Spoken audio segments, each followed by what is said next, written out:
going? Awesome. How about you? Good, good. So nice to meet you. I just saw you, Gareth, on the call on the alt podcast. But nice to meet you, Yeah. Craig. Yeah. Thanks so much. Lovely to meet you too, Christie. I heard you guys had a chat 2 in 1 day. That's pretty cool. Yeah, back to back almost, Back right? to It back. kind of worked out. Pretty much. Life of the entrepreneur. Like, let's get on one call after the next call. Pretty much. On a Saturday night. On a Saturday night, mate. Right. So, do I just speak into my phone? No, just I put just it like leave it in there on the front of table. you on the table. Oh, okay, and like, it'll be fine? yeah, if it's Okay. just, yeah, if it's I've just, never done this before. Yeah. Yeah. That was insane. Wow. What happened? It was so, I've never seen that. We've lived here 7 years. Yeah. And the whole block, they're doing construction. Okay. A couple of streets over. I think it may have something to do with that. Okay. Wow. Craig, I can't see you now, bud. Yeah. There we go. All right. Well, let's see how we go. It is a little bit intermittent still there, Christie. Oh, okay. I'll have to check. So it's a WeTransfer. Yeah, we transfer. I learned all types of cool stuff with you guys. I love it. I sent the book to Seth Godin. Oh, cool. Yeah, and he endorsed it. He was my first review. No way. Oh, Yeah, he in 30 minutes. He's like, Christie, this is great. This is great. And he like endorsed it. Yeah. Well, Yeah, so that's awesome. he sees it too. Well So done. yeah, if you pick up a copy of when you pick up a copy, he's the first review. He's the first. I'm like, I gotta be doing something right. If Seth is my first Yeah, review come of on. the Seth book. is, yeah. No, I mean, that's freaking amazing. cool, Hey, man. wow. Yeah. We didn't talk about this on your show, but I really believe that people that do things with there is certain intent and passion, and if there's like the right intentions in mind, it's going to blossom. I feel like more so than if someone's doing it for money or for fame or for recognition. I feel like, so I think because the intent was just very pure, I think you'll see that come across in the writing for sure. I like that. I actually wanted to go down that pathway a little bit. You know, obviously we get sidetracked as we go, but I can see that with you. And I actually wanted to mention that I don't think your drive is the money, and that comes across. And I think it is valuable, that. And I do think people that have that genuine passion and caring nature, those things just become popular because people can feel that, so I wish you all the best for that. It's exciting. Thank you. Yeah, you'll have to let me know what you think of the book. I will. Yeah, I will. definitely. Yeah. For sure. Cool.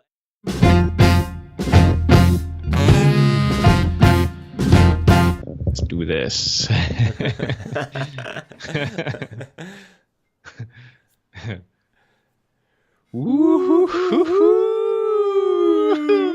What's up, Gareth? Great, guys. How's it going, my man? Pretty awesome, man. How about you, man? Yeah, very good. Thanks, bud. Monday evening for you, and I think you've now been in Australia for just over a year, bud, with your strong South African accent. And how are you finding that you're integrating into Australia? Yeah. I don't know about strong, but I do say yeah too much, I guess. Yeah, it's been interesting. When you come to a new country, I've done it twice now. The first time in the Netherlands, I couldn't speak the language, and now I do, but still with an accent. So you always end up in the beginning, like people always ask you where you're from or whatever it may be, but I must say the second time now, because in my mind, mentally, it was so much easier coming to an English-speaking country. I've just embraced it, and it's kind of like a icebreaker or something like that. So it hasn't been any hindrance to me. But our guest this week, Christie Lindor, it wasn't always as easy for her. She'd come to a totally new country, or her parents did. She was born there, but a lot of her values and a lot of the way she was brought up was quite different to her friends and at the time. And she felt like an outsider a lot of the time. And I think, to be honest, there are a lot of people out there, even if you haven't moved countries, just in your own community, that you can feel like an outsider for whatever reason. And there's ways to come through that, and I think Christie discusses some cool ways and interesting ways of how she did that. Hey, Gareth. Yeah, absolutely. And in life we all have choices, and they can always go one way or the other, of course. And for Christie, there was a few things that happened in her life that were kind of catalysts to push her to where she knew she really wanted to go. And one of them was actually just bumping into a lady that had a young kid and was pregnant at the same time, and also came from the same sort of background as her. And she kind of looked at the lady and didn't necessarily want to be that type of person herself, and it could have easily gone that way. So that was, for her, was a catalyst, that she made a decision there and then that I don't want to be like that. I want to be a different type of person and have a different type of life. And it once again, it comes all down to the choices, and she made choices, and they were very important ones in her life. And one of them was just studying, and she finished school and she didn't necessarily have the greatest grades. So she made the choice to go to a college to make sure that she got the right grades so that she could get into the school she wanted to get into and get a scholarship. And that is testament to her and to the success she's achieved in her life. Yeah, 100%. And I think the underlying theme there as well is just being open to lessons, and lessons can present themselves in many different ways and forms. And we just need to be open to growth opportunities every day. And she totally embodied that in her life. So I think this is a good time to hear what it's like for Christie Lindor to be ridiculously human.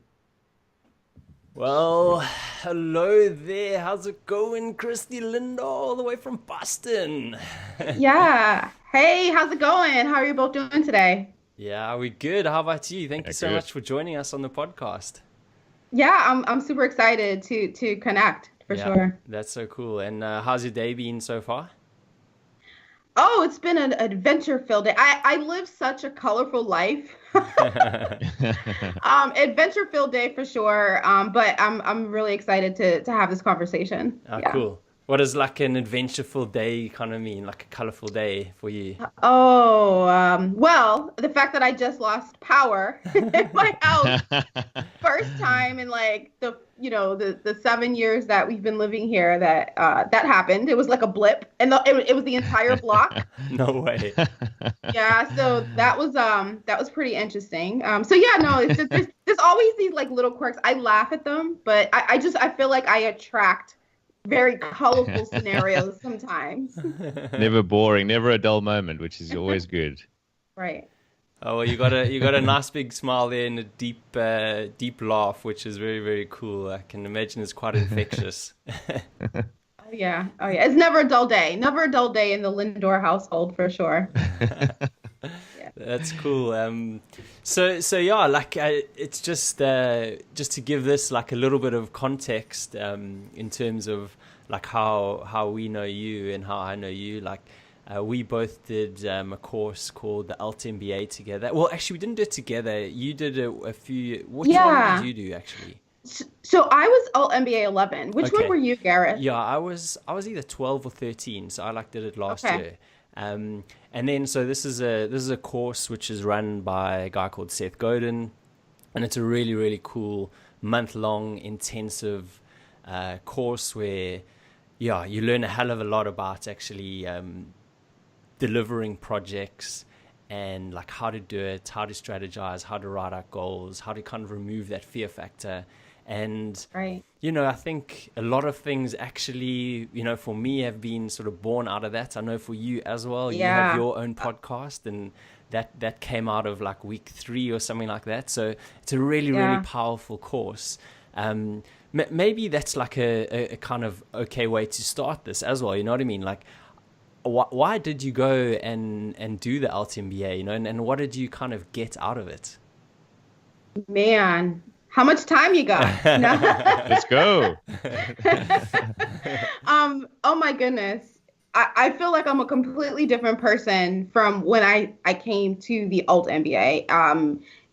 It's done much more than I ever expected it to be. But the reason that I came to it was last year I had started my mission of really putting myself more out there. For most of my life I've been an introvert, and it's funny because when I speak to people now and they kind of they experience me and hear me speak and the podcast show, they're like, there's no way you're an introvert.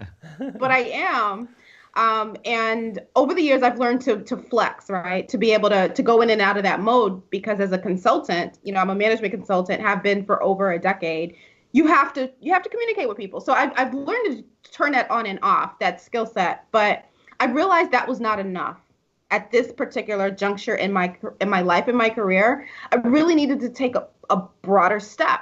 For me, I was terrified. I didn't know what that meant I needed to do. I just knew that I needed to get uncomfortable. So what's the best way to get uncomfortable than to go through some incubator type of program? So I actually didn't know about alt-MBA until I was actually looking for something like that. I didn't know it existed, but I said, I need to find a tribe of people that are doing amazing things, that are not, apologetic about, really living their true purpose in life. That's the type of people that I want to be around. Where are these people? And so I remember just kind of Googling and just kind of surfing the internet, and I came across the program, and it felt right. You know how you may hear about different things, but for me, like, if something feels right, there's an instant click. It's hard to explain what it is, but I saw it. I'm a big fan of Seth Godin. I've always been. I studied marketing in undergrad, so I felt like it just, something about it was like, that's it. Like, I'm doing that. I had never heard of it before, but if Seth put his name on it, it's got to be amazing.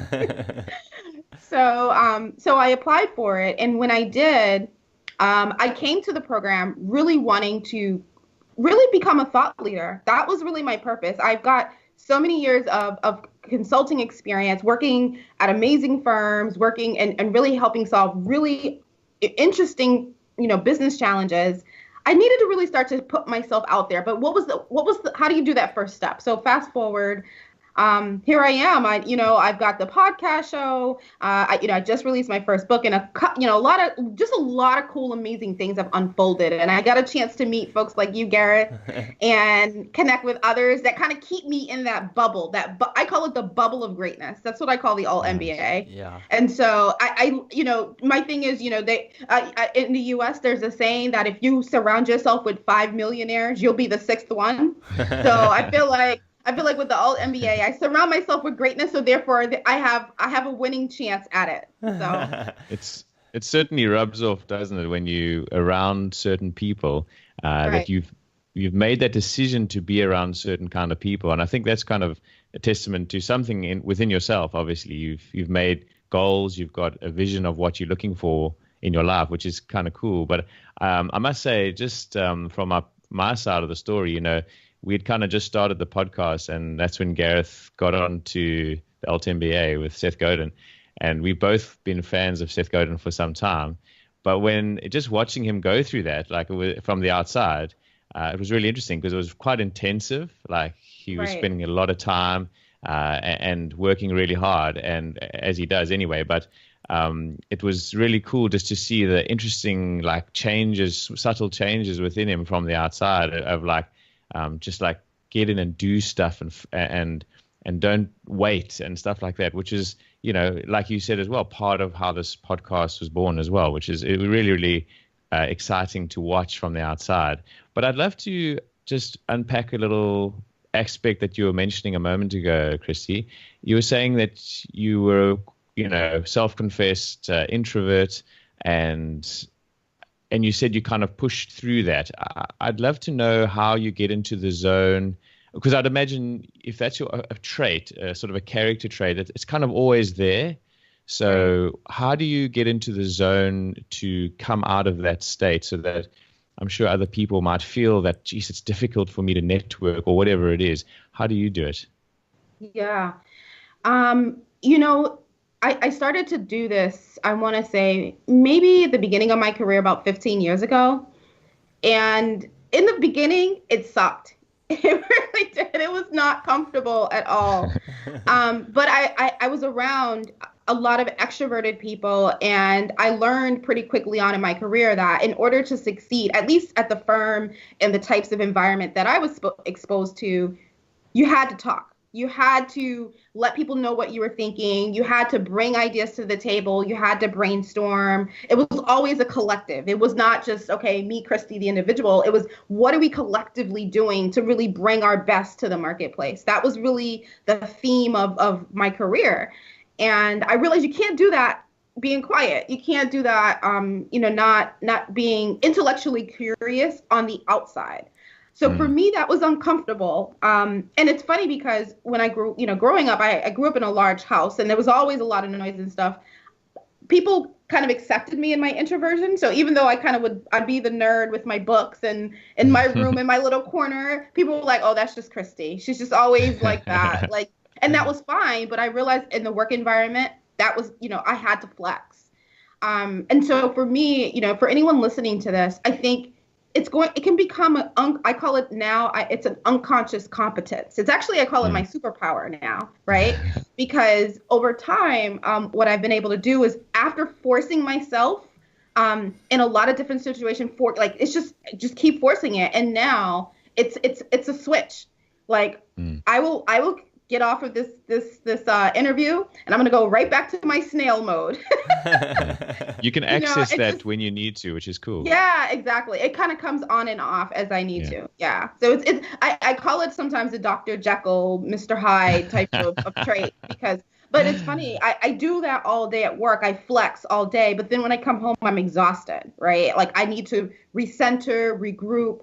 And so I've learned over the years of just finding ways to tap into that and finding ways to turn it off and to recenter that works for me. So, introverts are very different. People are going to find different outlets to do that. But I think it's figuring out, what's the way that you can do it that helps, you be effective in your environment, but also in a way that you can, balance and be able to still take care of yourself. Because, I feel like being an introvert in the beginning, it's just at least in the US, the society is just, it's not always kind to introverts because we're considered antisocial or, we're considered, we're snooty sometimes, right? People just interpret it differently, and not really understanding it. So I think once an introvert kind of figures out like what works for them, I think they can become extremely powerful in their world for sure.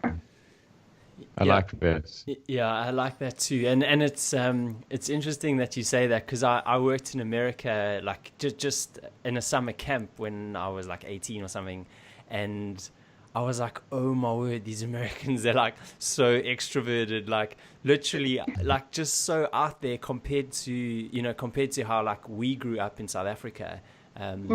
So I can imagine it is kind of hard to kind of, find out who you are in that sort of American culture, because everyone is kind of like kind of rambunctious in a way, you know what I mean, and out there and right, and competitive and stuff too. So it does take something to work out how you fit in that whole sort of population of people.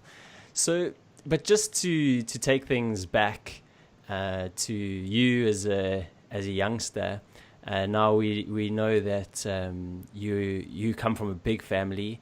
You have, I think, 8 siblings in the family, 7 girls and 1 boy. And, we can work out if there was a lucky thing for your brother or not. And, you're also a first-generation immigrant. Your family's from Haiti, which is also really, really interesting. So can you just take us back, to what childhood was like for you? I'm assuming you were born in America. Yes. And yeah, just tell us a bit about your story. Yeah, sure.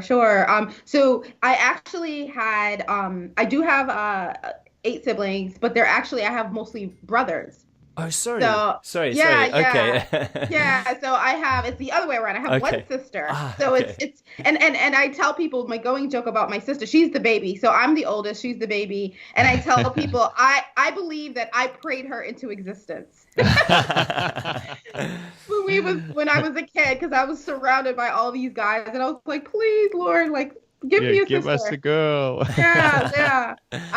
But yeah, so in terms of growing up, again, being an introvert in a very, very busy household.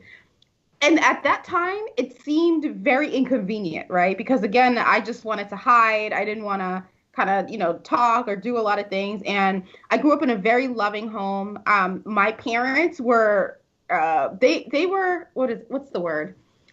They like to party. Let's just say that. Okay, cool.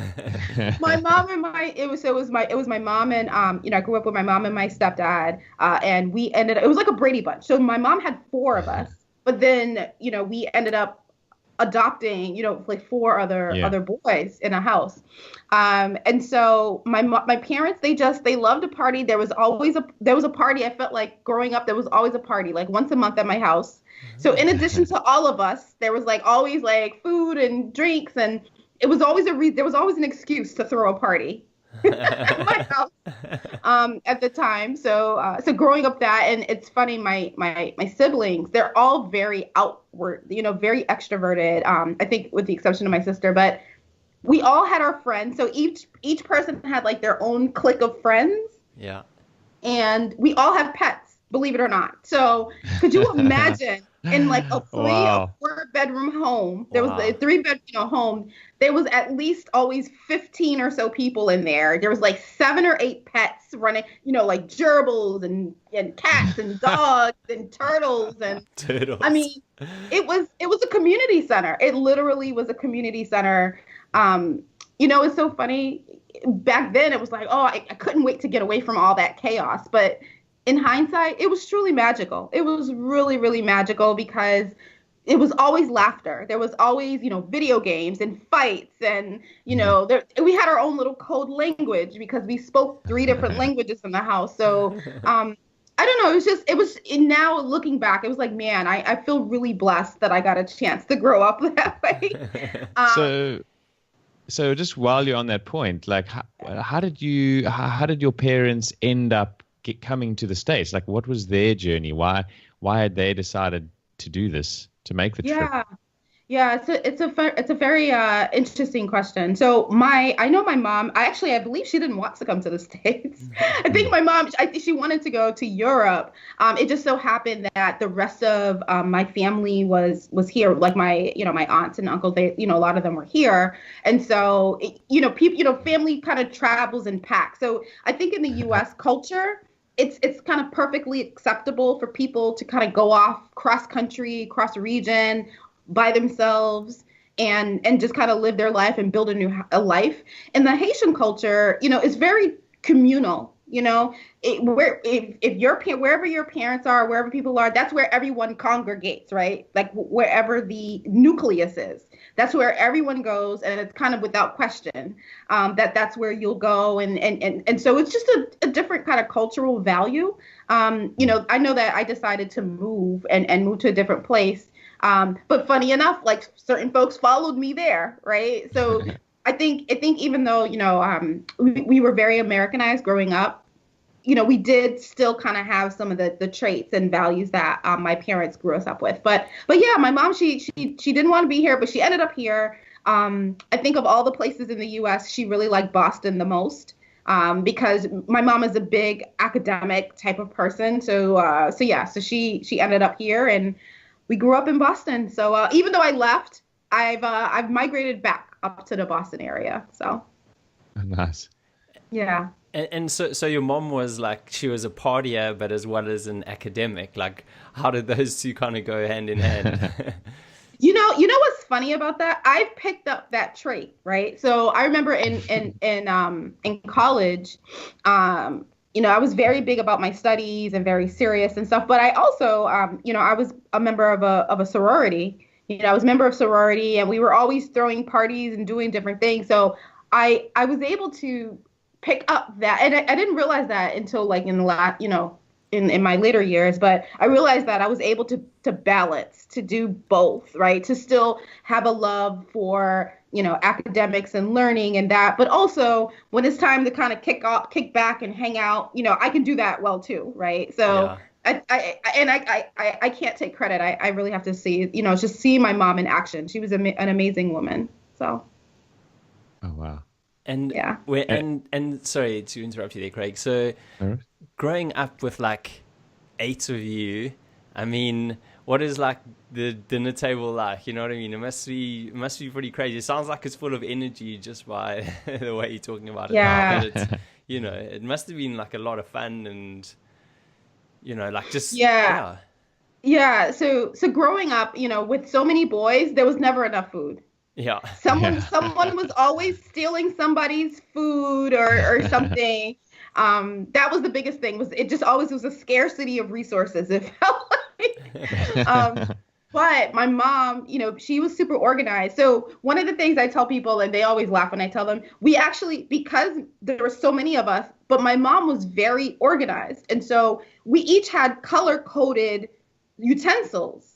That's clever. So she knew, like, if someone didn't finish something, if someone left their plate and didn't bring it and didn't clean it. Oh, that's Christie. And we all so my color was yellow, right? So my color was yellow, but every and this theme carried throughout our towels and our linen and everything. So she can tell who was not doing something by the colors. Yeah. Wow. That is very, very smart, actually. So you'd have a yellow towel as well. Like, was that your color, like throughout the house? Wow. Yeah, my color. I don't know how she assigned colors. That she's gone now. May she rest in peace. I would have loved to have asked her that question. Like, how did you assign us the colors? Because why that? Why yellow? So yeah, I had yellow. Like my sister had green. Like my brothers had blue. One had so we each had, and we knew each other's colors. So we would. So that was how people would tattletale on each other because they can tell. And my mom was so strict with us. We actually stuck to the colors. So I don't think no one's ever tried to trick anyone or anything. Like we stuck to the system. So it was just very fast. Looking back, it was brilliant. But yeah, that's how we grew up.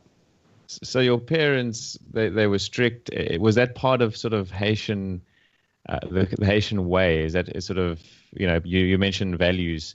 Right. Generally speaking, were you brought up in a sort of strict household, and is that sort of normal in the Republic of Haiti? Yeah. So in our house, and what I've noticed, Craig and Gareth, is that the Haitian kind of the Haitian kind of family values and cultural values are very similar to other countries. Like when I think about European countries or African countries, there's a similarity that I feel like, honestly, now that I've traveled and seen different places, I feel like United States it's anomaly, right, from the rest of the world. I hate to say it, but it's true, right? Because I go to different countries and I go to China and I've gone to different places and I'm like, oh wow, it feels like how I grew up. The same. It's all about respect for your elders. There's a way that you talk to adults. There's certain decisions you make. You have to kind of make it with the family. And my mom was, she knew that we were all born here, and her number one job was to make sure that we grew up with the same values that she was raised, and that, that kind of kept that going in the family, that there was the sense of heritage and tradition, and that we knew kind of where we came from and not be, I hate to use the word too Americanized, but, she really wanted to make sure that, yes, we were born here, but that we came from the values that she grew up with. So, and I think because of that, I think that's where the strictness came, So my mom would have she'd have a saying to tell us, outside of the house is America, and here it's Haiti. And so it was it was kind of a different set of rules. She's like, okay, yeah, you may see your friends doing XYZ, or you may see this on TV, but that's not how this is going to work in this household. And I respect her for that. I mean, she had, growing up and having, now looking back, she had to raise, a house full of boys, and in an environment in the U.S., the U.S., you can see all the things that's been unfolding as a result of social media. There's just a lot of, it's just, it's a really hard place to be for a man of color. There's just a lot. And my mom recognized that earlier on that, yes, not that, it's not going to be hard for an African-American female, but for men, it's even harder. And so she made sure that, that we kind of had the right curating of values because of that. So it's interesting because I think I was chatting to someone recently about the part of those cultural values, and in some sort of, in inverted commas, first world countries, as we get older, it's almost like we get pushed aside a little bit. Mm-hmm. And in other cultures, it's like, it's very inclusive. Like as you get older, it's just normal that you just look after your elders, your parents and grandparents. And I feel like, I don't know, the feeling I get is that in some countries, it's just not like that at all. And I think it's quite sad, actually. But yeah, that's just, I guess, how it goes in some places. But coming back to some of the other cultural issues, I mean, you were now first generation in a new country. Obviously, that's where you were born, but for your parents, it was different. Did you know as a youngster that you were, let's say, different, or was that something that you didn't really ever think about? Yeah, that's a really great question. I feel like I always stood out. I stood out for a lot of miscellaneous reasons. I remember when I first started school. This was when I was very young. I stood out because I kind of had an accent. I didn't speak because I spoke a lot of different languages at home. So I picked up the accents at home. And then when I started school, that was a problem because I stood out. It's like, well, where are you from? And I'm like, I'm from here, but why don't you sound like us? So that was an issue. For me, being, I was, can you hear me? Yeah. I think okay. I thought I lost you. So I think the other part of that is, just being a person of darker skin. Was also an issue growing up, which is really weird and odd, but it was true. So, the color, there's a lot of kind of interracial types of dynamics within the Black community. So there was that came up as well. So the fact that I had a kind of a different accent. My parents were not American. We kind of grew up. It was not cool to be Haitian American. Let me tell you that. Right now, it seems to be like a cool thing, but back when I was growing up, we were constantly being teased. And also, we grew up, my parents didn't have a lot of money. So our clothes, my clothes were not, the nicest on the block and all that stuff. And so growing up, I always stood out. And I remember when I realized that I can take control of the narrative was when I could actually start working. Yeah. When I was a teenager, I started to work. And that's when I said, okay, now I can control what I wear. I can start to kind of create the look, so I can kind of assimilate. And then I got addicted to working because I was like, oh, wow, I can do all types of stuff now that I'm working. And then that's kind of really, that from the beginning was kind of me in the beginning trying to fit in. I spent a phase of my life trying to fit in, so that I was considered quote unquote cool or acceptable. And it's funny because now I feel like I'm on the other end where I don't care if I fit in or not. And I'm probably standing out again, but for other reasons. So it's just interesting to see, life evolve just from beginning to, kind of the formative years to now, how that is. But I feel like I've always stood out. Sometimes good for sometimes bad reasons, but yeah, I think I've just continued to roll with the punches for sure. Christie, can I just ask you one thing quickly there? Correct me if I'm wrong. You said that within the darker skinned people or community there around you where you were growing up, within that community, was there some discrimination? Is that right? Or was that? So that was interesting. So could you just explain how that is? It purely just based on the darkness of your skin, or how was that? Yeah, and I hear this in different parts of the world as well. This is not and it was very interesting to hear that the same type of scenario. So like, for example, in India, I have friends that are Indian that, the Indians that are of darker skin complexion are treated very differently than the Indians that are of a lighter complexion. So even like in that country, or I can think about even in like Brazil or other countries where there's some of the Latinas or Latinos, they're darker skin, and they get treated differently. So within the community here, I think it's just part of just a lot of like identity conflicts, I would say, where people that are of lighter skin just really were more socially acceptable at that time than people like myself who are of darker skin color. Again, the world has changed a lot where I don't think no one cares, or either that or I've just grown up and I don't care. But growing up back then, it was a challenge. I mean, it was part of the struggle of me growing up. I had an accent. My parents were from Haiti, which meant that, whatever stereotype, was at the time. And then I had darker skin. But like I said, I think all of those have really helped me appreciate who I am. It's helped me, really make sure that I stay grounded. And I think my mom recognized that. And she did a really nice job of helping make sure that we were proud of who we were, regardless of what people said. That we stood our ground and made sure that, our heritage was up front and center. Like my mom grew us up to never be ashamed of who you are, never be ashamed of, your background or any of that stuff. And I think it definitely has helped me through some hard times, for sure. Yeah, for sure. Your mom sounds like a great lady, that's for sure. She's definitely grown you into a lovely young lady. Like you're very infectious, and you talk really, really well, and it's quite endearing listening to you.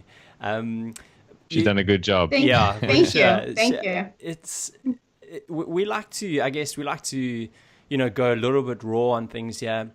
And Craig and I, we're obviously both from South Africa, and South Africa's pretty well known that there was a lot of racial issues in our country, like for the last century, pretty much when we had apartheid. And we were at the back end of it, and even that wasn't nice. But we saw the other side too, which has been amazing. And it's very interesting because you look at, say, what's going on in America now, and it kind of feels like America's never got out of it. You know what I mean? You've had great Black American leaders, like Martin Luther King and all these other guys, like. And they were inspirational leaders, especially for your communities. But it seems like America's kind of never moved on, and it's such a sad thing, I think, and it's like you said, it's very obvious now, like with social media and everything's going on there. Like, what's your kind of take on that? Yeah. I think social media is amplified, as it has with everything else, right? But I feel like social media has really amplified what's really happening on the ground but I think in terms of when you talk about the growth, yes, from when I grew up to now, I've absolutely seen progress. I've definitely seen progress, whether it's related to jobs, if it's economics. I've definitely seen progress, and I've seen people of color definitely progress and rise and become upwardly mobile. I definitely see that, and I feel like now we're in more of a, take two steps forward, take one step back scenario with race relations. And, a lot of it is fear. I feel like a lot of it is driven by fear, because there's kind of this fear. There's this, like you're a Seth Godin person. So, when you think about like a growth mindset or a fixed mindset, I think there's this fear that, there's only a scarcity, level set of resources. And if we start to give, equal access to said resources, we're going to lose out. So yeah, is okay with the idea of access and equality, and inequity. Everyone's okay with that up until they feel like, well, this is actually too close to my home, or this is too close to, potentially impacting my pockets, or impacting my promotions, or impacting maybe my future generations or kids, as opposed to seeing it as, okay, yes, there's this, there may be a pie. Who's to say that if we all continue to work at, towards, equality, that pie will just get bigger. It's not that the pie will get smaller and I'll have to give people more pieces. It's more like, oh, wow, we have more hands in the pie, more diverse thoughts, more resources, more talent. We can actually make bigger pies. So everyone continues to grow and get, kind of be part of this journey. But I think for people that believe the latter, people that believe that, man, if I keep helping folks, it's going to become a personal inconvenience. I may become irrelevant. Therefore, we got to stop all this. And I think that's where the rub is, because there's an awakening happening where people are starting to realize, oh, wow, like there's almost, people are almost too empowered, right? People almost have too much access to information, too much access to the same thing. And I think that's just a fear, and it's an unfounded fear. So you're saying, like, are you saying that, say, white people are fearful that they're going to lose control or something like that?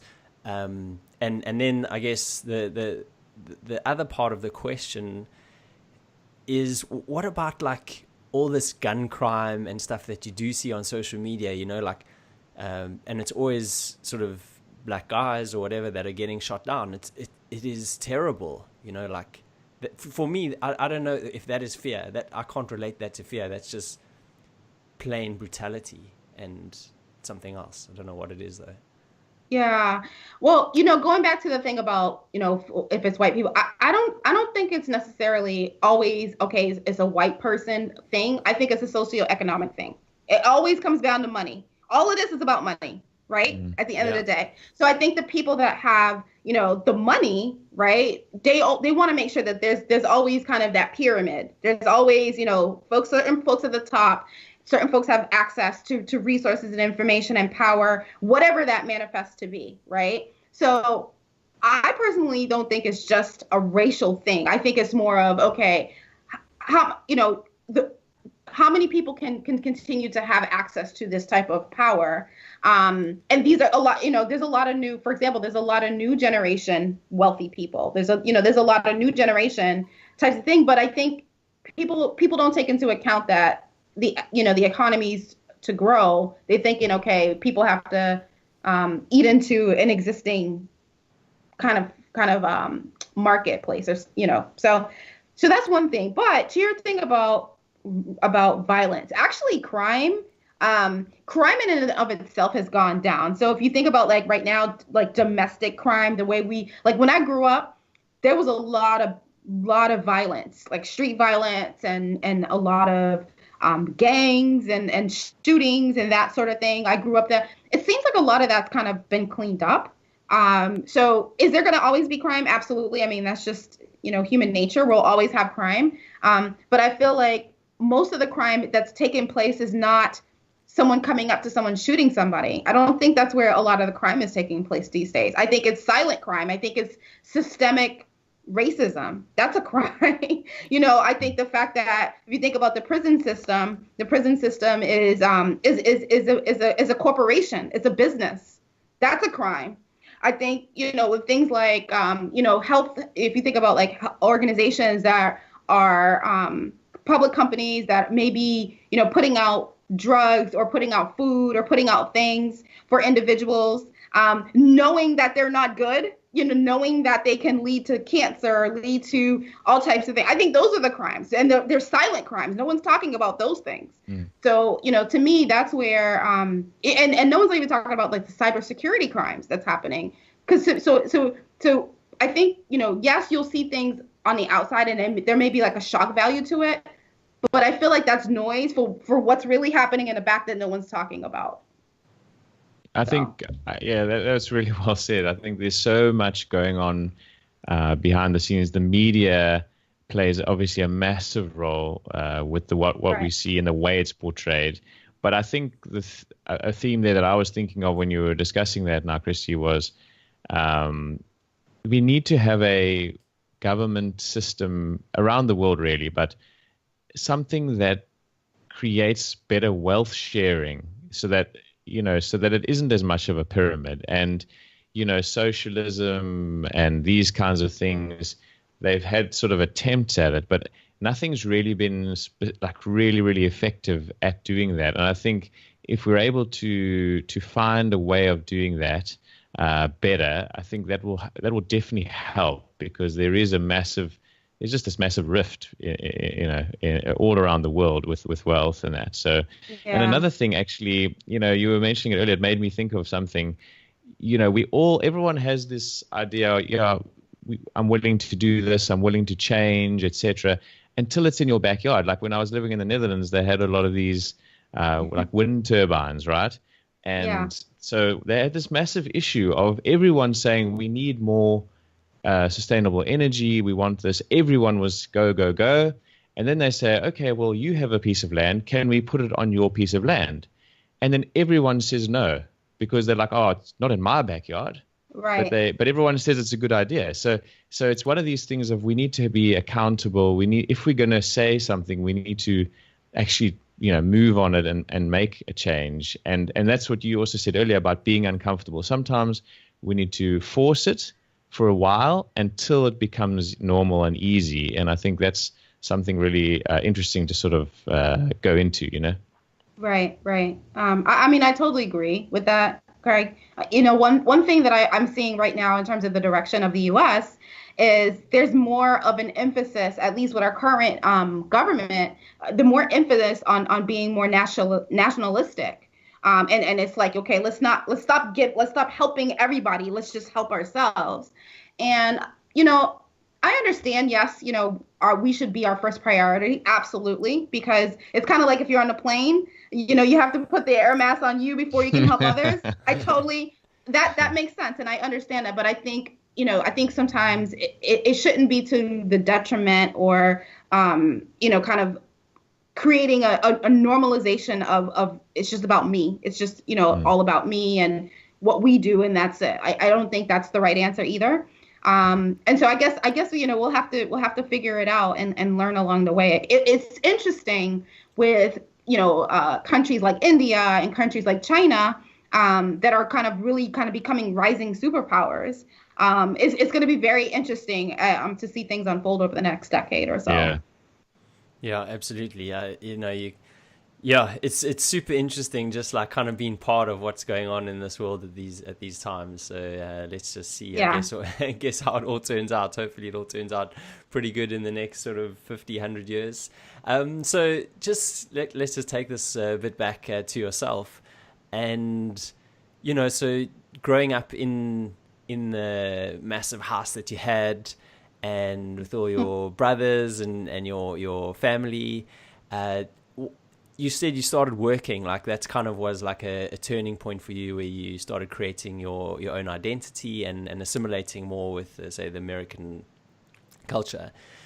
What else happened at that time? Like it was where you were going to high school, I'm assuming, and then you went to study at university. What were those kind of later teenage years like? So my later teenage years were tough. They were really tough. I say that because at that time, I didn't really see a path forward for my future. I actually didn't plan on going to college, believe it or not. Yeah. Why not? It's funny. Why not? I just didn't believe that I could. Oh, wow. I remember I went on a college tour. When my guidance counselor, when I told him the school I wanted to go to, which is the school I graduated from, but I told him the school that was my dream school at the time, he told me to aim lower. I remember he told me that, I don't know if you're going to get in, or, maybe you should try to think about like a community college instead. And I remember him saying that affected me. And, this is this older, man that, to me, I really held in high regard. And he was one of the first people outside of my family, my immediate family, that I went to telling him what I wanted to do with my future. I said, well, and he shot it down. I remember that moment very distinctly. And that stuck with when I had that conversation with him, and that stuck with me. I never told my mom that, but I just remember said, you know what? Well, maybe he's right. Maybe this is not for me. Maybe, and I just kind of said, well, maybe I'll have to find something else to do. And I remember going to my mom. This was a year later. My mom was wondering how come I wasn't applying to colleges and things like that. And I said, well, I don't think I want to go. Maybe I should just find a trade or something. And, my mom, she really kind of instilled and said, you've got something. You're very smart. You should give school a chance. Definitely just start applying. Start, applying yourself. You've got it. And, it was through my mom encouraging me and believing in me that I said, okay, well, I decided to, I actually started out at a smaller school at a community college to be able to build up my, my academics and be able to set myself up to get some scholarships, because that was the thing in the U.S. was to have the scholarships. And so I did. I applied, for my dream school. I got in. I graduated with honors, and I worked the whole time from community college all the way until I graduated my bachelor's. I worked full time the entire time. So there'd be times I'm carrying a 5 to 6 class load, and I'm working full time. That was a very hard time. I remember that was one of the hardest times of my life. Was just that the back and forth, and school was intense and work was intense, and I didn't have a car, so I'm taking the train everywhere. But I think that's the period of my life that made me. I really think it made me, because I remember when one memory I will share with you after I had that conversation with my mom about college. The reason that I decided, because at first I was I still wasn't quite convinced. And I remember I was taking the train. I forget where I was going, but I was going to take the train. And I remember seeing a young woman at the train stop, and she was pregnant. She was a teenager. So she was maybe 16, 15. She was pregnant, and she was not only pregnant, she had another little baby, maybe a 1-year-old. At the time, teenage pregnancy was really prevalent in the U.S. at that time. And I remember seeing how miserable she looked. I remember seeing how sad she looked and tired. And I don't know, just something snapped in me and just said, you know what, that could be me. That could really be me. And I never want that to be me. And I don't know, there was just a fire that was lit from the time I saw that girl. And it just was do you want to become her, or do you want to take a different path? And it was just and that, to me, that was the beginning of Christie being made, honestly, was in that moment when I saw that woman, that young lady at that time. Because at the time, who knows what would have happened? I wasn't going to go to college. Who knows what statistic I would have become at that time. So. Jeez, you just never know when a life-changing event can happen in your life. Like that. I mean, you'd never have predicted that could have been a massive turning point for you. But Gareth and I often discuss words and language, and that's part of why we're even doing the podcast, because we just feel that communication is such an important key in terms of getting people into conversations and getting through tough things. You have to use the correct language. And that guy that said that to you, you just have to monitor the stuff you say to people. Maybe he didn't mean it in that way, but he clearly, the words he used to you almost put you on that pathway. How crazy is that? It's just one has to be so aware of what you say to others, and how they may or may not be affecting other people. So that's really interesting. But what I wanted to ask you was, you said this was a really tough time. How did you find the drive, or what was the drive during the tough time to keep you motivated and moving forward? So for me at that time, I just knew that I didn't have no other choice. I felt like it was either this was going to work or I was just going to fail. I felt like I was going to be a failure. And for me, the fear of failure was strong. I was just scared because there was just, I had a lot of different, a lot of things that's happening in the world. Like I said, teenage pregnancy was high. I didn't have a lot of options in terms of the types of work I could do. And I knew my family didn't have money. So I had to figure it out. And to me, it was like, this is it. If I can't make this happen, I'm shit out of luck. That was honestly, and that fear of failure woke me up every day. There were days, I remember I used to cry. Sometimes I'd cry myself to sleep. I was so tired. I'd work, like 8-hour days, and then I'd have to go home and I'd study, and I'd maybe have like an hour, 2 hours of sleep. Because I was determined, and I had, not only getting into school was one, but also I had scholarships. And so I had to maintain them, which means I have to have a high GPA to keep these scholarships. And so I just remember I felt very lonely because I didn't really have anyone that understood the journey I was on, because I was really the first in my family to really kind of take that journey. So I didn't, and the people around me, I went to a school that everyone was driving really fancy BMWs and Mercedes, and, their parents were putting them through school. So they didn't understand me. So again, it was kind of going back to that, I'm an introvert, and then I'm the oddball again. I'm usually the only woman of color in my class.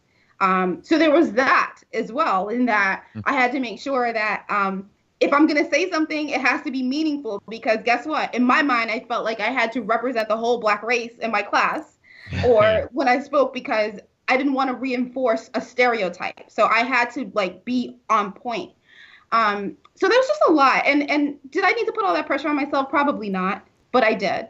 And that was my reality at that time. And so, living with that and just knowing, being the first of a lot of things, you carry a bigger weight, on your shoulders. And maybe some of that weight I put on my shoulders intentionally. Maybe that was part of the problem, but I felt like I had to. I felt like I had no choice. I had no other option. I had to succeed, Craig, given my circumstance, because I couldn't go back.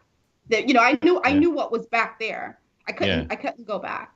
So totally understand that. Yeah, that's very powerful, and I don't think a lot of people understand how difficult it is to do everything that you were doing, going to school, paying for it, working full time. You literally don't have time for anything else, and then the other extra pressures of, like you said, being the only lady of color in your classes and stuff like that, and just having to deal with that is really, really tough. So well done. That's so amazing, and we love hearing those sort of stories. You've blossomed. It's amazing, and you surely are a mentor, I'm sure, for a lot of people. Did you find you were a mentor for your siblings? Did they kind of follow in your footsteps? I'm definitely a mentor for my sibling. I'm their advisor. They're my advisors too, believe it or not. So I think there's a back and forth. I've realized that because of the life that I lead, if I look at the pendulum, I'm more on the serious end of the spectrum, and very, about my books and things like that. But I learn a lot from life, and just kind of certain things that, or creativity. Like my siblings are very creative individuals. So I go to them for things. They're my consultants, just like I help consult them. So it's a nice exchange of talent I have around me. But they know, if it's a business thing or whatever, they come to me. But if it's things outside other life things, I go to them. So it's been really, I think it's been really a blessing to have the balance, in my family. I think community, you used to using your community in such a way that there's the sharing, and I think that's really cool. That's probably one of those bonuses, like you say, of growing up in a big family. But so now I'm going to ask you a silly question, probably for a lot of people, but coming from sort of the medical side of things, let's just, business is your thing. You switched on in lots of field avenues in the business world. When you say you guys discuss being a consultant, what is that? What does that actually mean? And it seems to me like a very sort of high level, just a really big term. And so when you discuss the term consultant. Where are you coming from with that? Yeah. And you're right. I think the word consultant is synonymous with a lot of different kind of titles and roles. For me, I'm a consultant in that I have possessed and created a certain level of experience and expertise in a way that I can help advise clients to help empower them to really take whatever their business challenges are, help them resolve them, and help them kind of go from good to great. So to me, that's what that means, is really, how can I really make sure I set my clients up for success? Whether, that has to do with them, really transforming their organization. It can be transforming a department. It can even be just their team. But for me, that's what that means. I know consultants, people may hear people that are coaches that are called consultants, confidants, advisors, right? I think that term is, all of those are just kind of elements of consulting. I think for me, what I do is I'm on the execution side of consulting, meaning I not only help my clients come up with recommendations and strategize. I actually help my clients actually execute those strategies. And I may do that for them on their behalf. So for me, that's kind of the lens of consulting spectrum that I'm on. Cool. And where did your sort of consulting career begin? And what was the kind of the trajectory for that? And then you said you sort of started to travel with work and stuff. Where was your first trip, and what was it like kind of to get out of the States, and, how was that? Yeah. So to go back to your first question about how did I had never, when I was growing up, I never heard about management consulting. I didn't know what that meant per se. So I actually was on an internship when I was in college, and it was a summer internship, and I walked in a conference room of consultants. They were actually there to help do a strategy it was this financial services bank that I had worked at. And again, I don't know about you both, but when there's something like that means something, I have these like internal antennas. I don't know what they are, but there was just something when I walked into that room, just like I told you about the alt-MBA program. I told you about that. I saw that girl. There's just something that said ding, ding, ding, ding, ding. And so I walked into that conference room, and I was just there to I think my intern boss, she wanted me to just go bring them some paperwork. They wanted some data of some sort. So they asked me, the intern, to go bring it to them.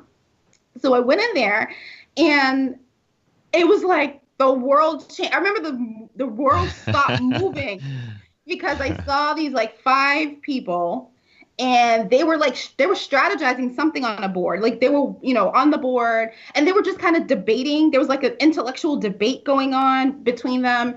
And I was like, what are they doing? What? It just seems so cool. And, I'm super geeky and nerdy. So for me, I'm like, this seems really cool. And I remember I kind of hung back a little just to stay in the room, just to kind of hear the conversations. And I remember hearing the conversations going back and forth between them. And they were just so into it. They didn't even notice me looking at them at the door. But I just remember I thought they were the coolest people on earth. I saw them and I was like, oh my gosh, they're just going back and forth, and they sound so smart, and they look so brilliant. And I don't know, I just really fell in love with who they were. I got intrigued. And so I remember I started to look for them. I started to find excuses during the internship to go and bring stuff to them so I can have little conversations. I started to kind of stalk them a little. So I would see them in the hall, and I, just hey, how's it going? When they're doing coffee, oh, so what are you guys doing? Oh, you're a consultant. Okay, what's that? And then that turned into coffee meetups. That turned into me going to lunch with them. By the end of the summer, I was like, that's it. I want to be a consultant, because nice. I was fascinated. And I think what fascinated me most about the group that I saw, there were 5 of them. None of them lived in Boston. So they all were from different parts, and they flew in to the project every week. So for me, that was amazing. My mind was blown. I was like, I want to do that. I want to work with really smart people. I want to be surrounded. I want to help solve really hard, challenging problems. And I want to do that in a way that I get to travel the world. And that was how that was born. And, I'm 16 years in, and I still love everything that I do. So. That's very cool. And so what was the first trip that you had to go on? And like, did you have to get a US passport and stuff like that? I don't know if you had one. So yeah, my first trip was actually my first consulting engagement. So I traveled my first 10 years of my career. I traveled every week. So I was about, on average, on the road at least 280 to 300 days a year. I was traveling. That's a lot. But my first project was domestic, and I actually talk about that project in my book, The Mece Muse. But the first project, believe it or not, again, I told you I live a colorful life. My first project, I was in the air on September 11th, 2001. Oh, wow. Yeah, I was in the air when my plane landed. The second plane had hit, and I didn't know. Jeez. And I was in Virginia, and I was so in Virginia. That's when there was the third plane that was coming.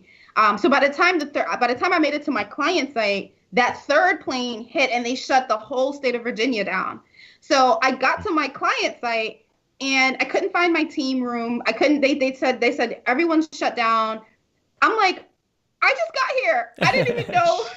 What's going on? Day. Yeah, it was my first day. I didn't find anyone at my job. We didn't have cell phones like that back then. We did, but it wasn't as prevalent as it is today. And it was just a lot of chaos. I ended up just hopping in a cab and going to into the hotel, and I just watched it unfold. And I'm in Virginia by myself. So that was just a really, really interesting week. And then I talk about finally I made it back into the client site 2 days later, because they had shut things down because they didn't know what was happening. It was just a lot of confusion and chaos at that time. But then, so I started kind of 3 days later, and then, my first experiences started to unfold, which I talk about in my book. But yeah.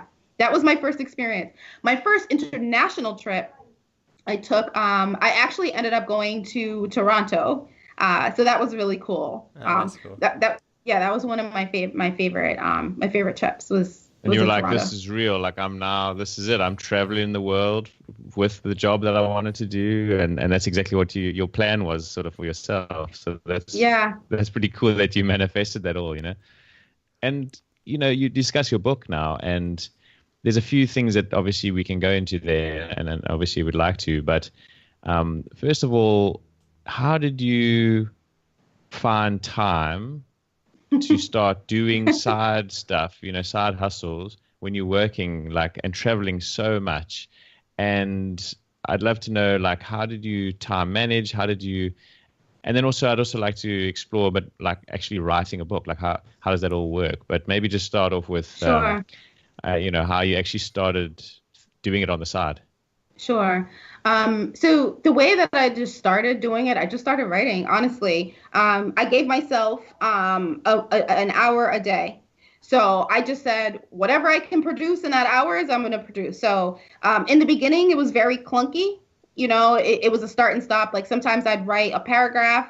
Other times it was flowing, right? I would just write I'd write 5 pages, right? But I just every day I wrote, and I did that for 2 years. And I sometimes when I would write, I have a Google Docs. So I had an ongoing Google Docs that I had, and I do it on my phone because I'm traveling a lot. So I'm doing it on my phone. Other times I'm not able to type, so I would record.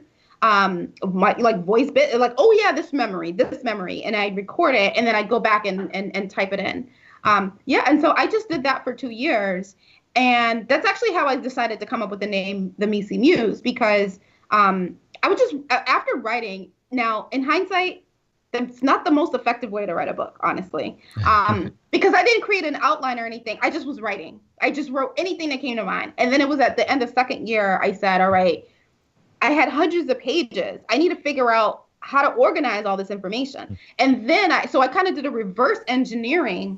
And then I created my outline, and started saying, okay, this story goes here, this story goes here. And for me, I created, we have a technique in consulting, it's called Mece. So it's the Mece technique, which stands for mutually exclusive, collectively exhaustive. And it's really a way for you to structure your thinking. And I said, man, this is not Mece. I need to like get this together. So that's how I started to just kind of put it together and put stories into different pockets. And then I would muse. I like musing. That's just something I really enjoy doing. So I'll kind of think like, okay, does this make sense? Add this, add that. And I would just say, okay, time for my Mece Muse. You know, and it just kind of stuck. And I was like, you know what? That should probably be the name of the book, because this is the Mece Muse. And that's how I did that. I know outside of consulting, people don't know the word Mece. And so I added the subtitle, 100 plus selected practices, unwritten rules, and habits of great consultants. So that's how that kind of came to be. So for anyone out there that's looking to write a book, I think just start. I would say I would add that and say create an outline so that you have a destination every time you write, that you have a destination to go to. But I think just starting and don't worry about perfection. Don't worry about any of that. Just write whatever comes to your heart, whatever comes, to your mind, write it down. That honestly, it's just in those little steps. You'd be surprised what you can get done. I mean, if you write every day, you'd have like 300 something pages by the end of the year, Yeah. So. Yeah, it's all about that accretion, doing a small bit every single time, isn't it? And it's interesting, like when you say like you're doing some of it by audio and then rewriting it, because now now you can literally talk in and the audio can type things for you, which is amazing. And right. That's so cool. We actually had a guy on the podcast quite a few episodes ago, and he wrote his book, the whole thing, through audio. So he sent audio messages to his editor, and she typed out the whole book, which is quite insane. You know what I mean? And actually, we mentioned, Gary Vaynerchuk, his last book was all done by audio, which is quite phenomenal, really, isn't it? So you don't have to. The cool thing is these days you don't have to be a writer to write a book. You can be an orator and also write a book, because the technology is out there to help you. Absolutely. There's another thing there as well, Gareth. Sorry, that I've noticed that a lot of books are becoming a little bit more conversational as well. So almost like that style, which lends itself obviously to the audio way of writing a book, because which is kind of cool, because it just becomes easier, Yeah, totally. I actually found something cool out the other day. If you have a Kindle book, your Alexa can read the book to you. So it's like it's an audio book. So, wow. Oh, really? Yeah. So that's cool. If you ever want to sort of not pay like the audio price, then buy the Kindle book, and if you have an Alexa, it'll read it to you. You can handle the narrator. Yeah, no, but it's pretty cool though, isn't it? Like literally reads it perfectly. It's amazing. That's awesome. That is amazing. I'm gonna have to check that out. Yeah, definitely. So actually, one thing like because you wrote a really great article on your website about writing a book and kind of your lessons learned. And one of the things which is interesting is you say, once you've finished writing it, that's kind of like where a lot of the work starts, because you will be spending a year editing it, basically. Like, can you just talk us, like, because that must get, like, you've done the book, like you've had the momentum going and motivation to finish it, and you're like, sweet, that's me, I'm done, Yeah. That was exactly me. That was me. I thought I was done. I was like, all right, let's spell check this puppy and let's push it out. Classic. Oh my gosh. Oh, and it's in hindsight. I thought about that moment that I thought I was done. That book was crap. There was no way that book could be done. In hindsight, but yeah, that was actually very surprising. I did not. I guess I just didn't look into it. Right. I was just writing, and then I put everything. It seemed Mece, so I was like, all right, let's see how to publish. And I remember I Googled how to publish a book. That was the beginning, and I Googled, and I was like, oh man, I need this, I need that. Yeah, it's just pretty amazing. I need to plug in my computer before it dies. Give me cool. 1 second. No okay? worries, that's No worries. cool.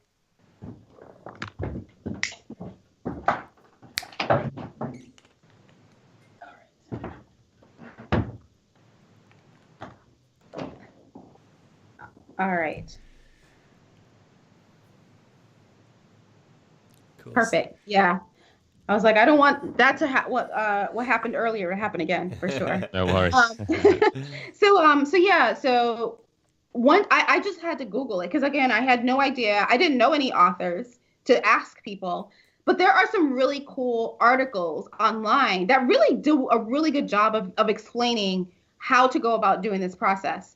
So one of the first things that I realized I had to decide was I going to self-publish or was I going to now kind of clean it up and start to look for a traditional publishing house? That was like one of the first kind of crossroads I had to make the decision on. And for me, I originally said, because I feel like my story was mass marketable and I felt like it would do well in a traditional house, I started to go down that path and started to look for literary agents and that sort.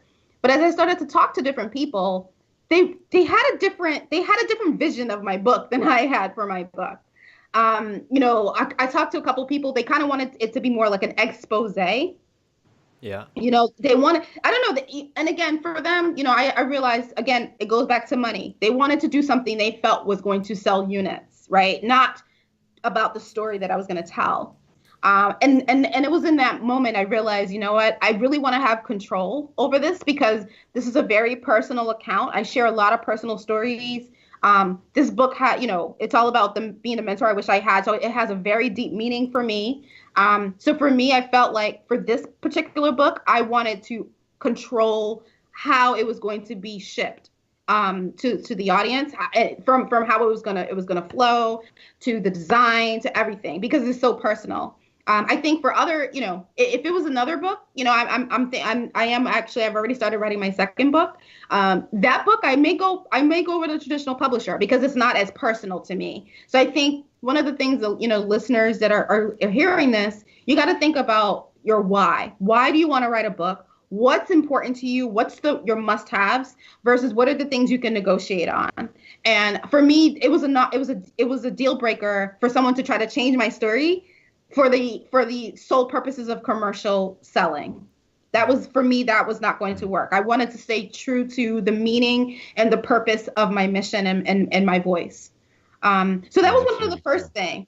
Yeah, and so I decided to self-publish, which meant I had to go find editors and book designers and that sort. So I ended up going with what's called a vanity publisher, which is it's a construct. They act like publishers, but they're not. Meaning they don't invest their money in you. They don't take the risk. You take all the risk. You put all the investment, but they give you kind of the construct of a publishing house. So with the group I worked with, she comes with an editor. She comes with a book, proofreaders. She comes with, all of those different resources packaged. And she helps me kind of be able to get through the publishing process. And for me, that was the best decision because I didn't have to think about it. Like all the resources were available to me. I know they were high quality because you're very seasoned. And my goal was that I wanted my book to have the quality and output as if it came from a big publishing house. So I've never done this before. Let me leave this to the experts. And for me, that was like the best decision I made at that time. It is good to have a guiding hand into new territories of business or whatever it may be. What was your why? You said it's important to know your why. So what was yours? Yeah. So my why was all about being the mentor that I wish I had earlier in my career. So if I think about consulting, at least in management consulting, in the large consulting houses, the entire operating model is based on apprenticeship. That's how the whole thing is set up. It's set up for you to be on a team with a lot of younger, more, less seasoned consultants. And then you have, as you go up, there's more seasoned people, but it's usually less of them. So if you're in an apprenticeship model of a profession, it's kind of hard to succeed if you're not someone's apprentice, right? When you think about it. But yeah, I never saw, I rarely saw women leaders. I rarely saw leaders of color. And so for me at that time, I was defining a mentor. I was looking for someone that was like an older version of myself. That's what I thought a mentor had to be. So I had a very, self-limiting definition of a mentor.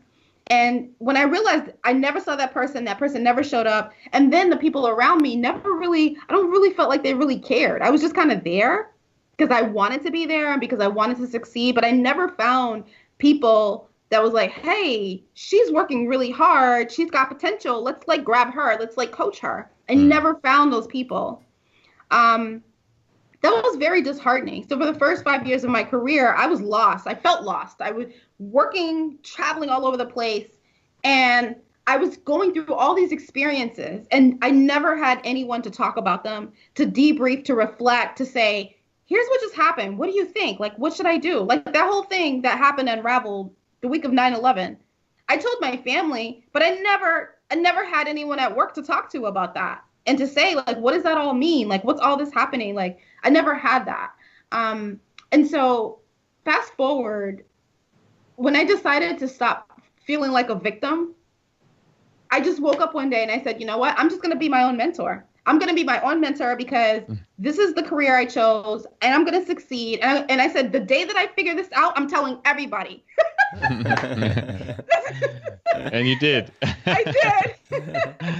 That's exactly the mindset I had. And that was the beginning of me becoming the mentor that I wish I had. So what would happen is that I would start to see younger people, other junior consultants that were like me. They were first generation, college grad or first generation corporate professional or first generation American, whatever their first was. I would see them and I would see them struggling and I would like go and like surround them, right? And I would bring, whatever I knew, I would tell them. I would share generously, whatever I knew I'm sharing. Fast forward over time, people, word started to get out. Word started to get out about Christie is like really helpful. So then I started having junior consultants from other firms calling me like, hey, I heard that you can help with this. Can you help me with this? Or I heard that you're really good with stuff, and then I just was getting call after call after call. And then I was like, man, this is getting out of control. So I need to create a system. So I started to document what I was sharing with people. So I'd create like a Google Doc. If you wanted information on a presentation, I'll send you the Google Doc. And then if you have questions, then we can talk. So I would create all these little disparate Google Docs. And then that got out of control. And that was the beginning of saying, you know what, I need to scale my mentorship. I need to figure out a way. I was telling people the same information over and over again. It's not organized. And I'm running out of time. Now I have a family, now I'm more seasoned. I've got more responsibilities. I don't have the time I did when I was single and high flying. Right. And so that was really how the book came about. And then when I was writing the book, I was trying to figure out in alt-MBA, I felt bad that because of the time for the book and alt-MBA and everything, I didn't have as much time to mentor people. And then someone was like, when you think about the beautiful constraints, I'm sure, Gareth, you know about the beautiful constraints. I got it up there. Yeah. So when I thought about that, it was in that session, it was like, well, how can I scale, and not feel so bad? And we kind of talked through that. And that's how the podcast was born. So the podcast is my mentorship on like scaled. People would come to me with questions or needs or whatever. And I'll say, okay, I'll answer it on the podcast show. So listen to the next episode and you'll hear it. But then it's amplified. So the book is kind of, the base of that. But then, the show's kind of ongoing every week. So that's how this whole thing started. It's been a pretty remarkable ride for sure. Yeah, that's so awesome. Like, you know what I mean? One thing that's like so common with our guests is that they kind of do so much. You know what I mean? And for me, the time management and how you actually get these all done is, quite phenomenal. You obviously had like a great strategy with writing out, stuff as and when and setting a time every single day, which is great. And and there's a lot of lessons there for people to actually do that. Just begin and make sure that you sort of block out a bit of time every single day. But how else did you create time? You know, like a full-time job, management consultants are working long hours, like crazy hours, because I mean, my ex-career was an investment banker, and similar. Exactly, and I totally get it. Like, but I know that when we had the consultants come in, those guys would get worked like nobody else. I mean, you know, they would probably rock up between 8 and 9, but they would never leave before 10 p.m. Like never. So how you know, I mean, are you still doing that now? And, you know, like, how do you do the podcast as well as, you know, writing your second book and have a family? You know, there's lots of balls juggling there. What are some of the tricks or tools or whatever that you can share? Absolutely. So first, no, I am not working till 10 o'clock at night. I left that alone like maybe 2-3 years. It's been longer than that. Maybe 5 years ago. I just said, I'm not working myself to death anymore. So I think that's something that comes with time. As a younger consultant, you feel like you have to justify your being by working a gazillion hours. And I don't find that to be the case. I have never found to say that someone is more successful because they're putting in 13-hour days versus someone that puts in 8-hour days. That's an unfounded, and it's a ridiculous thing, I think, personally. But, you know, I can say that now because I'm like 15 years in. Back then, yes, I was putting in those types of hours. I'm not anymore. Do I work long hours? Yes. You know, I still would work maybe 12 hours a day, 13 hours a day, but I do it strategically. I'm not going to sit all day. I'm not going to be in the office till 10. You know, I have to go home to my family. So chances are I may leave around 6 o'clock or 7, come home, cook dinner, you know, spend time with my family, and then I may hop back on for a couple hours. You know, so I've figured out a way to kind of create that balance. I'm also not traveling as much. My travel is now dropped from 100% to now 30%, because I have junior team members I've coached. So I do a lot of time. I spend a lot of my time coaching to make sure my teams, you know, I call it automate. So I kind of make sure that they have the skills and they know what they need to do in order for them to execute. When it comes to the podcast, I spend most of my time just doing high value activities when it comes to my podcast. So I don't do any editing. I have a fabulous company that I've hired, and I've outsourced all the editing for that. I do my recordings, and then they spend the time doing all the edits and everything. So I figured out ways to create kind of stop gaps. So yes, I'm doing all these different things, but I do it in a way that it works for me. But I do have help. So I'm not gonna say, oh yeah, I do it all myself. I used to do that. And that's when I used to feel run down and stressed, and I get burnt out because I'm trying to do all these different things. And now I can still do these things, but how can I do them in a way that I help somebody else out, either by hiring them or by coaching them to help me, and giving them the opportunity and the experience. So I've been able to do that in different elements of my life, which has been really helpful. But I still work. I still work a lot, but not as like crazy as smart. You think. Yeah, exactly. So your team, do you know that you said you've coached? Do you tell them, don't ask me, listen to the podcast? No, I haven't. You know what? That's a good tactic. That's a good tactic. Maybe I haven't done that to them. Yeah. I was just wondering what's your obviously this is something we're really interested in, but what do you think the role of audio is now and will be in the future?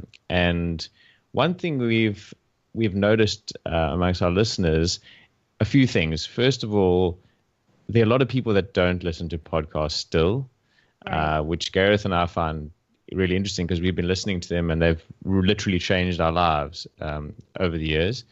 Number one. Number two, the people don't know how or when or where to listen to a podcast. And so first question is, what is the role of audio in the future, and how do we get people to engage with audio better? Because we both think it's really valuable for people in terms of time saving. So what are your tips there? Yeah. I think it depends on environment. because to your point, I do know some people, that's all they do is listen to podcasts, so I have some people in my lives, they're junkies when it comes to that.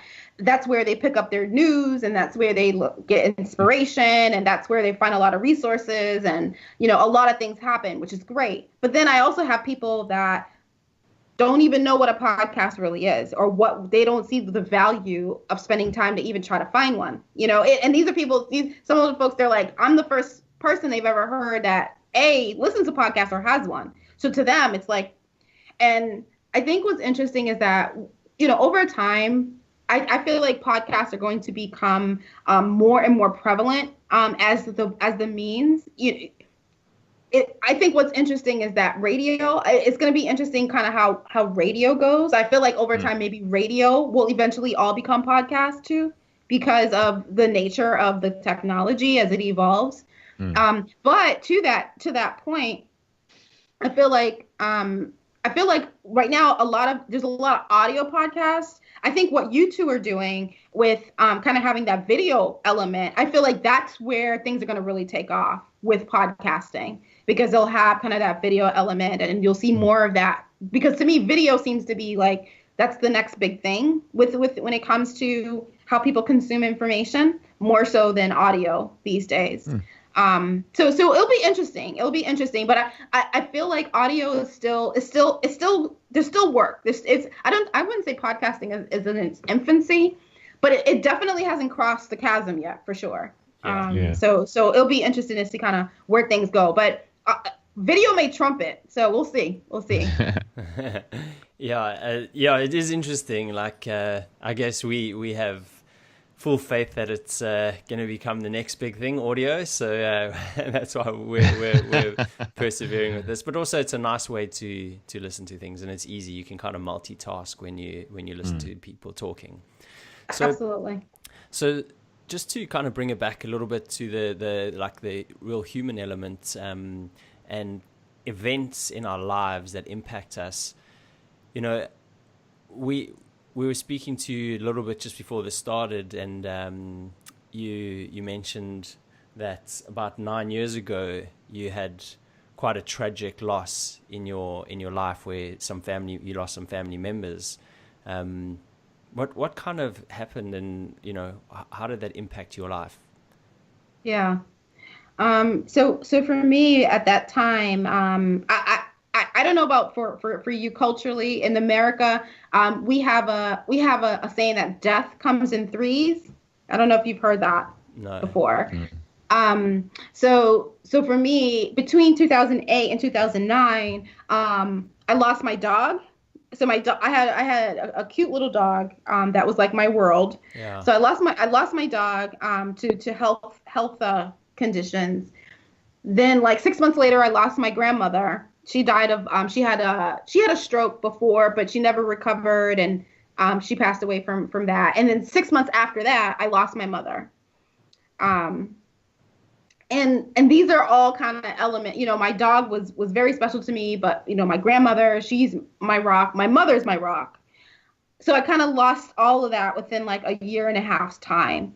And through that, I had already lost like my grandparents before. But in losing the two of them, it was devastating for me. It was really devastating.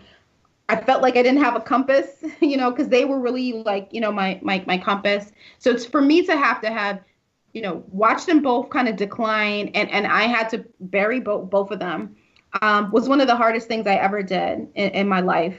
And I, in turn, became the elder. So I'm the elder of my family as a result of their passing, which also, puts another added weight of responsibility on my shoulders. But I think that, I feel like my life fundamentally changed. I feel like there was a splinter, like there was a fracture. So there was Christie before that period and this Christie after. But I think over time I've been able to grow and to develop and to kind of, I don't know if I've ever moved on, and I say that I'm being completely honest, and people say, oh, it gets less hurtful with time. I think it does, but I don't know if I've ever accepted that moment of death in my life. And it was so much death and loss. And so many what ifs and so many this and that. I don't know if I've ever really accepted it. But I feel like I've definitely become a better person. I definitely celebrate their lives. There's not a week that goes by that I don't talk about my mom. There's not a week. And you'll see, like in my book, I have a whole I dedicate the book to my mom and my grandmother and all the people that really helped raise me to become the person I am, because none of them are here to see the amazing things that they've helped manifest. Yeah. And so I live with that. And I live with that, a sense of gratitude that, this was, that because of their what's the word? Their sacrifices. Because of their sacrifices, I've been able to have the opportunities that I've had. So, that's pretty much it. Yeah. It's tough. The essence obviously lives on, through your work, through this podcast, through your book, in different ways. And, I think that's really special as well. So to see it from that perspective, that, that love and that the result of all their caring and mentorship and love is actually still, it's carrying on. So there's something really special in that as well. Yeah, definitely. I agree. Yeah, I find it so hard to hear things like that, because it must just leave a huge void in your life. I personally don't know how I would deal with it. I've never lost a family member. I have lost my grandparents, but to be honest with you, I was never really too close to them growing up. But it must just be it's just, I don't know, devastating in a way. I lost the best mate of mine, and that to me was I don't know, I've never been so upset in my entire life, and I still talk about the guy, and we still talk about him. He was such an amazing person. With all of our mates, we all talk about him a hell of a lot still. And it's so sad how things just end, and life kind of moves on after that. I think up until that point, like I said, I had lost family members, and I had those types of losses, but this was life-changing. Literally the first year after all that happened, I don't remember a lot of that year, honestly. So even things like pop, like what was the movies that were out at that time, or what was the popular songs, or anything like that, I don't remember. I really don't remember. I think I had a complete total shutdown. And I remember that first year, I just don't remember a lot. And I think that's just my brain and how I was able to deal with the pain. It was just so sorrow. It was such a sorrowful time. That's why I said there's a fracture in my life. There's the time before that happened, and there's a time after.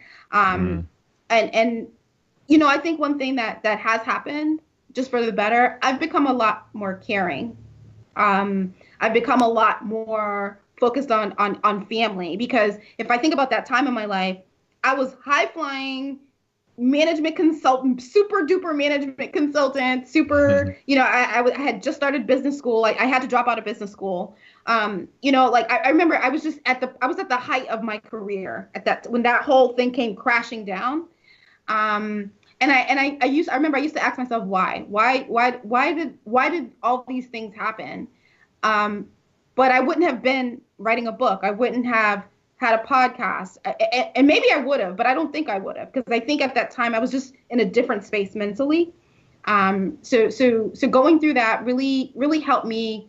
I think it just helped me have a bigger life, so to speak, because I had more. There was more to me than just consulting, which at that time, that's all it was about, was consulting. But here it was okay, how can I really help change and help do things differently, and help do it, and having the passion to write a book, and having the perseverance to do a podcast and that stuff. I don't think I would have done that back then, even if I had the idea.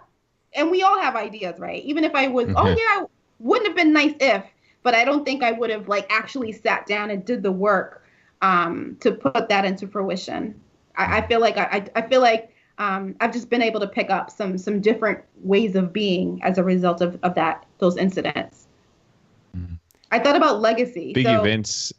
Yeah. I think to me, these, my book and my podcast is about legacy now. So I live and I create for legacy. I don't just create because I want to have, a fabulous career or I want to buy a fancy car. For me, it's about how can I put things in motion so that when I'm gone 50 years from now, what I've been able to do has really helped change people's careers. It's really helped change trajectories of generations. It's really helped my family kind of take their next step. So everything I do is about legacy, which is why I relate very much to Gary V. Yeah. I love Gary V. Because I have the same mission. I'm on the same wavelength in terms of, doing things for the long term for legacy. So. Yeah, that's really powerful because, I think so many people, it's just really tough. Obviously, those massive events in your life, they happen, and I guess it forces you to have more perspective on things. And you've chosen to make something positive out of it. And it's also a time when I guess you also see who's around you. What is that support structure like? And was that the case at the time? Were you married at that stage when you? No. I wasn't married at the time. Yeah, I was by myself at the time. And again, I'm an introvert. So instead of having people be around me, I shut everybody out. And so for a year, I remember I was picking up emails. I remember when I finally decided to kind of start to come around, I was picking up emails of like people just emailing me and they hadn't heard from me. They knew that it had happened, but I wasn't reaching out. I just shut down completely. And that was actually one of the reasons I moved back to Boston. So I lived in Atlanta at that time, but I realized that I needed to shake things up. Like I couldn't just stay there and just wallow because I was there. I remember I would work, but it was like a machine. Like I would just work and I would just go back to sleep, and that was my way of dealing. I had a crazy idea of going to the military at that time, believe it or not. Yeah. Wow. Yeah. Because I don't know why. But it's just, I think it's just part of that grief. You're totally going through this grief thing. Yeah. And, at that time I was drinking heavily. I was just going through a lot. And I was just trying to get through the day. That was my thing. I would always say, I got to just get through the day. And, luckily for me, one of the saving graces, my now husband, he and I had been friends since high school, and he had just lost his aunt too. So we had been really good friends. And so he just started showing up more, and I was like, who's this guy? Like, why does he keep showing up more in my life? He's just, I don't know. I think maybe my mom sent him or something, but he just started showing up more in my life out of nowhere. Even though we were friends, but he was not taking no, that I wasn't answering my calls. He wasn't taking that. He was like, he just kept at it. And we just, we rekindled our friendship, and then we ended up, starting to date. And then, I moved up to Boston and we got married. So, I think, things kind of happen, I guess, the way they were supposed to, but he really helped me through that time. Yeah, that's, it's always so important to take other people's circumstances into consideration when dealing with them, because we never quite know what might be impacting them and influencing the way they're behaving at that point in time. And I think compassion is such an important trait to practice for all people. Always just be considerate of the other person, where they're coming from. You just never know what they're going through, especially someone that is introverted, because they deal with things differently, and they don't want to talk about it, and they're suffering deep down inside themselves. So it's a very important thing. Just before we kind of wrap things up, you have actually visited our country briefly as an exchange student, and it's quite funny because you told us a story which we'll let you go into, but just to frame it a little bit for people, in South Africa we have 13 different languages, okay, and we have lots of different sort of tribes as well in South Africa, so it's a truly colorful country. We call it the Rainbow Nation, and there's lots going on there. So you just want to tell us your kind of experience and kind of how people reacted to you when you were in South Africa? Yeah. So first of all, South Africa is in my top five most beautiful places that I've ever been. Oh my gosh, I fell in love with it. Even when I was in Johannesburg, I went through Pretoria for a bit, and I spent most of the time that I was there. I did a stint at the University of Stellenbosch. They had kind of an exchange, and I was there it was just for like a couple weeks. It wasn't a long time, but very memorable. And I remember when I was there, apparently I looked like they have a tribe. It's called the Xhosa tribe. Xhosa, yeah. And so I apparently look like I've been told I look like a wealthy Xhosa woman. And so I remember everywhere I would go, like if I would go shopping or whatever, and then I would speak, and then like it would be like silence. Like it's like everyone's like where are you from? That's and funny. That was, but it was like the shock reaction. And it was like man, woman, child, black, white. It didn't matter.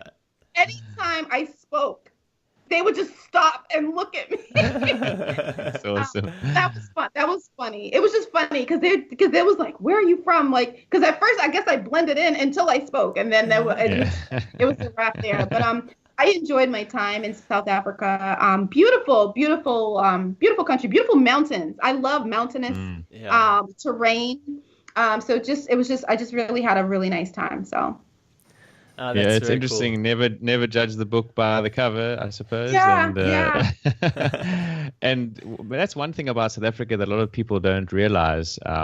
When you say Africa, most people say, "Oh, it's hot there" or something. But there's actually so many different climates and microclimates and environments in one sort of fairly small area, which is, that's one of the magical things about South Africa in terms of traveling there, then coupled with the vast variety of people. It's just it's never a dull moment there.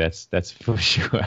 Yeah, so, when I went there, it was cold. I went there. It was the summertime in the U.S., but it was like the June-July time frame, but it was cold there. So I was actually very surprised how like it got down to like 40, 50 degrees. I mean, I could see my breath, which I didn't expect. I didn't expect. It gets properly. That happened with the World Cup soccer.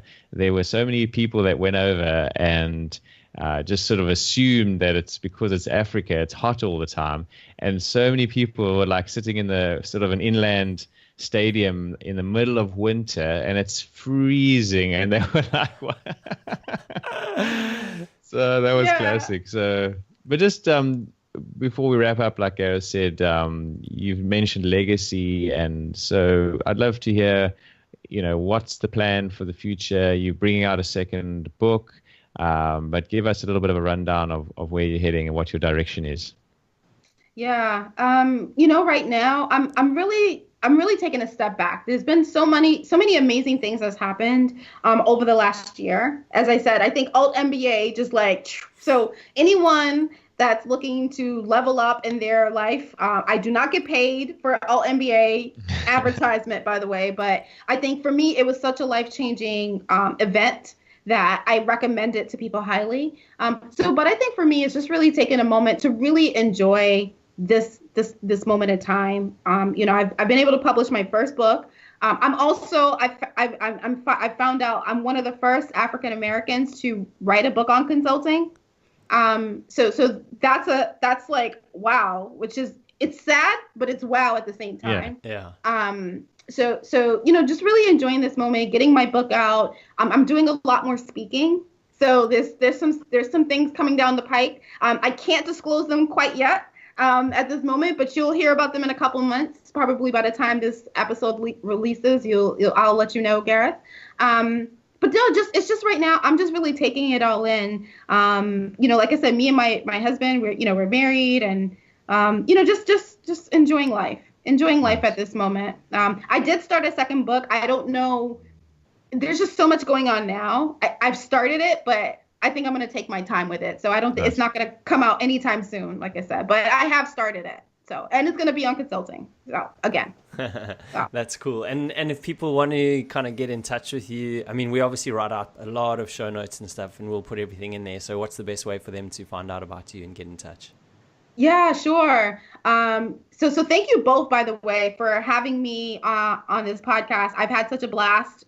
But I can actually be reached on LinkedIn. So if people are on LinkedIn, I'm a big LinkedIn person. So Christie Lindor, you can just type me and find me. You can also find me on any of the social medias through Mece Muse. It's my handle. So that's MECE Muse, MUSE. So that's Twitter, that's Facebook, that's Instagram. I'm on all of those. You can also check out my book website. You can go to www.mecemuse.us.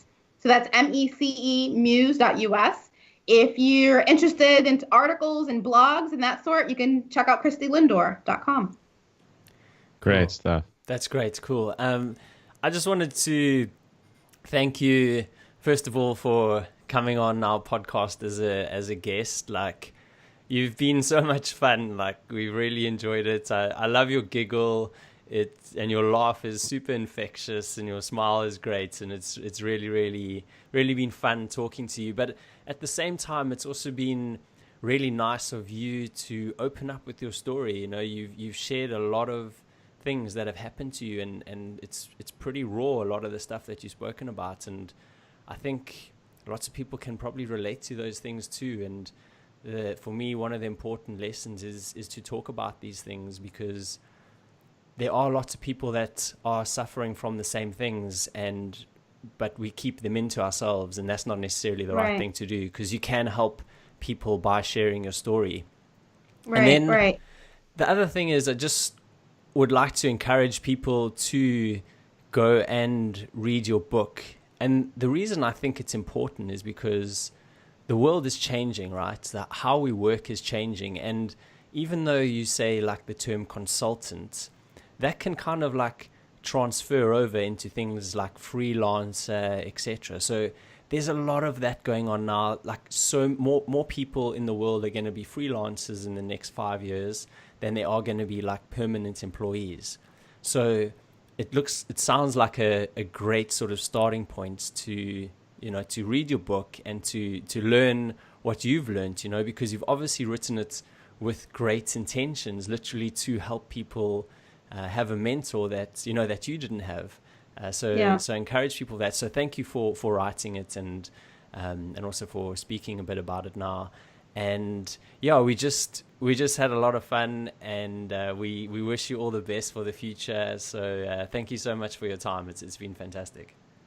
Yeah, thank you, Craig, and thank you, Gareth. I really appreciate it. This was a lot of fun, for sure. Yeah, thank you so much, Chris. You really do appreciate it, and enjoy life. That's what you were saying. You're going to focus on a bit more living and enjoyment and family and friendships, and we totally resonate with that as well. So thanks for that great message, and we totally look forward to seeing what you're up to in the future. So thanks again. Awesome. Thank you. Thank you both. Thank you. Yeah. Thank you. Thank you both. Thanks a lot. Chris. Hope Thanks you so enjoyed much. that. Okay. See you later. Bye. See you later. Thanks. Bye. Cheers. Bye.